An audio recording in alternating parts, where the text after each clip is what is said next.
E botoxia. Le donne venete hanno dichiarato guerra aperta a rughe e imperfezioni cutanee affidandosi sorridenti ad iniezioni di botulino e filler di acido ialuronico. Secondo uno studio del Collegio Italiano della Società Scientifiche di Medicina Estetica, negli ultimi 12 mesi vi è stato tra le donne venete un aumento delle richieste di trattamenti estetici anti-age. I numeri parlano chiaro.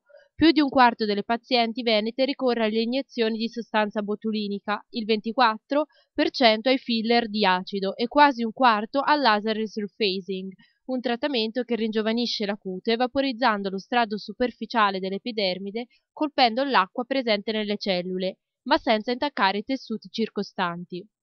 All'orizzonte si profila intanto anche la temuta prova costume, che le donne venete vogliono superare a pieni voti. Il 18% ricorre a terapie anticellulite e il 10% a trattamenti di peeling. In Italia stiamo assistendo ad un vero e proprio boom delle richieste di peeling contro l'invecchiamento e le imperfezioni della pelle causati dall'esposizione al sole. Il sondaggio mostra che la tecnica del peeling riscuote più successo al sud rispetto che al nord. Questo perché nel settentrione il sole è meno forte e tanto che anche il decorso post-peeling è più breve. I medici mettono però in guardia le pazienti da questi trattamenti invasivi che non sempre hanno una riuscita felice. È fondamentale diffidare di chi propone terapie senza un'adeguata visita preventiva o di chi non parla delle possibili complicanze dei trattamenti.